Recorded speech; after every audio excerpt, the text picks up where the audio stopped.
तो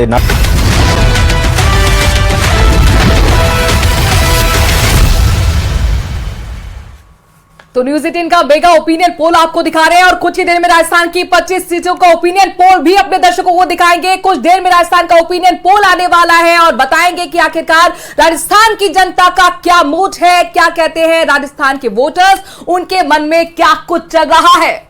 25 सीटें राजस्थान की क्लीन स्वीप बीजेपी ने 2014 में 2019 में किया था और हैट्रिक बीजेपी करना चाह रही है। और इससे बढ़कर अगर बात करें, मुख्यमंत्री भजनलाल शर्मा ये कह रहे हैं कि 5 लाख से ज्यादा सीटों पर 5 लाख वोटों के ज्यादा अंतर से हर सीट पर चुनाव जीतना है।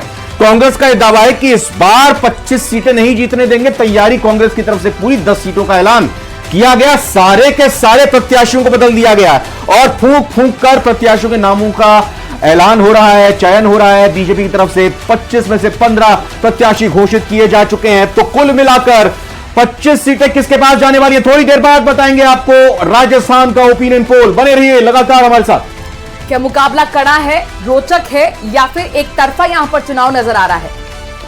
बिल्कुल, और यह भी बात यहां पर बहुत जरूरी हो जाती है कि जिस तरीके से 25 सीटों पर कश्मकश है, अभी तक यह तय नहीं है कि कांग्रेस हनुमान बेनीवाल की पार्टी के साथ गठबंधन करेगी कि नहीं करेगी, बीजेपी के साथ गठबंधन हो रहा है कि नहीं हो रहा है।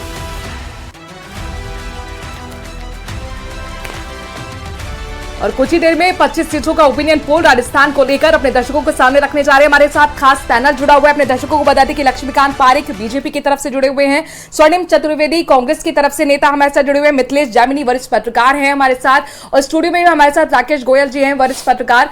सभी खास मेहमानों का एक बार फिर बहुत बहुत स्वागत। सबसे पहले लक्ष्मीकांत पारिक जी, आपका रुख करते हुए, जाहिर तौर पर राजस्थान बहुत महत्वपूर्ण है, जहां पर 2 बार से लगातार आप चुनाव जीतते आए हैं। 25 की 25 सीटें आपके खाते में गई हैं, क्लीन स्वीप। इस बार क्या उम्मीद कर रहे हैं? ओपिनियन पोल तो दिखाएंगे, लेकिन उससे पहले आप क्या उम्मीद कर रहे हैं, बताएं। ये राजस्थान नहीं, संपूर्ण हिंदुस्तान भर के अंदर जितने भी सीटों पर हम चुनाव लड़ रहे हैं, सभी हमारे लिए महत्वपूर्ण है।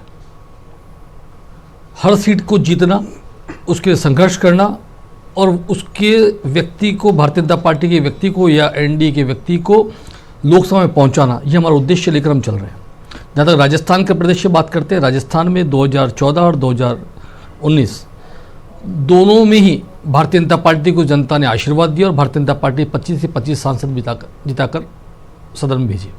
इस बार निश्चित रूप से भारतीय जनता पार्टी 25 से 25 सांसद जीतकर देश की सबसे बड़ी पंचायत में जाएंगे और राजस्थान के विकास यात्रा को नया में स्थापित करने में मदद करेंगे, अपना योगदान देंगे। जहाँ तक अभी आप 2-3 चुनाव की बात करें, 2014 और 2019 के चुनाव की बात कर रही थी और फिर 2024 के चुनाव की हम बात कर लेते हैं। लेकिन जब 2014 का चुनाव था, चुनाव शुरू हुआ उसके पहले अभी आपने भी कहा कि यूपीए की सरकार थी, जिसके नेता माननीय मनमोहन सिंह जी के नेतृत्व में प्रधानमंत्री के रूप में सरकार काम कर रही थी। माननीय सोनिया जी का उसका संरक्षण प्राप्त था और माननीय राहुल जी ने उसकी गठबंधन संभाल रखी थी। ऐसी सरकार चल रही थी। आपने कहा 1-2 सालों में निश्चित रूप से वह सरकार हाँफने लगी थी और देश भर में भ्रष्टाचारी सरकार को उखाड़ फेंकने के लिए संकल्प के साथ। अब ये तो सर बीती बात हो गई। हम तो अब 10 साल में आपकी सरकार के कार्यकाल के आधार पर ही आपसे सवाल करेंगे।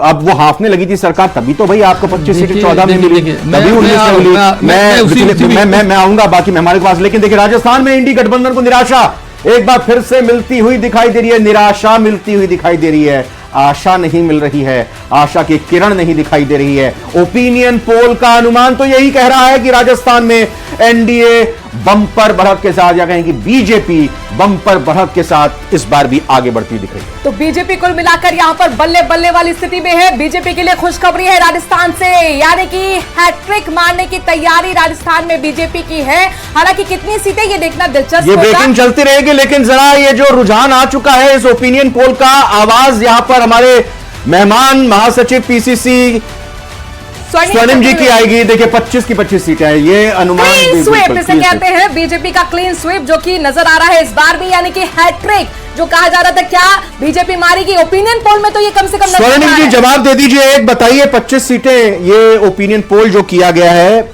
बता रहा है कि इस बार हैट्रिक हो रही है बीजेपी। देखिए रविंद्र जी, हैट्रिक तो निश्चित रूप से नहीं हो रही, ये तय बात है। अच्छा। और अभी तो हमारे 10 कैंडिडेट डिक्लेयर हुए और बीजेपी में हड़कंप मचा हुआ है। आप देखिए अभी बाकी के कैंडिडेट्स आने दीजिए। भारतीय जनता पार्टी को नाको चने चबवा देंगे 25 के 25 सीटों पर, और आप देखिएगा गजब का चुनाव होगा। इसमें निराशा के भाव के साथ नहीं, आशा के भाव के साथ हम लड़ रहे हैं। वही होगा जो कर्णपुर में भारतीय जनता पार्टी ने तमाम हथकंडों के बावजूद अपनी सीट गंवाई थी, वैसा ही परिणाम। ऐसा आपको क्यों लगता है कि 10 सीटें आपके उम्मीदवारों का ऐलान हुआ तो उसके बाद बीजेपी को दिक्कत हो रही है? हम समझना चाहेंगे जरा। भारतीय जनता पार्टी अगर इतनी मजबूत है तो क्यों इनको हमारे यहाँ से जो कैंडिडेट चुरा करके ले जाने पड़ते हैं? क्यों 15 सीटों है आप घोषित नहीं कर पा रहे? क्यों परेशानी है आपको? राहुल कसमा कहां से आए हुआ है? अगर जीत ही रहे तो किसी को भी लड़ा दो, कहां पेच उलझा हुआ है। लेकिन एक चीज तय है, कांग्रेस पार्टी उसी मजबूती के साथ चुनाव लड़ेगी जिस मजबूती के साथ विधानसभा चुनाव लड़ा था, और मामूली अंतर से अगर ये विधानसभा चुनाव में हमसे आगे बढ़त बना करके सरकार में आ तो गए, उस कमी को पूरा करने के लिए कांग्रेस का एक एक कार्यकर्ता यहाँ पे प्रतिबद्ध होकर के कार्य कर रहा है। और आने वाले नाको चने चबा देंगे इस बार, आसानी से हैट्रिक नहीं हो रही है। हैट्रिक तो नहीं होगी, बल्कि अधिकांश सीटें कांग्रेस पार्टी जीत के आएगी। ठीक है, अब हेमंत हमारे सहयोगी दूसरे स्टूडियो में मौजूद हैं, देखने भी चाहिए। लेटेस्ट टेक्नोलॉजी के जरिए बताएंगे आपको। तो राजस्थान की 25 सीटों का हाल क्या है, ये जानने के लिए आप हमारे साथ बने रहिए, क्योंकि ये देश का सबसे बड़ा ओपिनियन पोल है।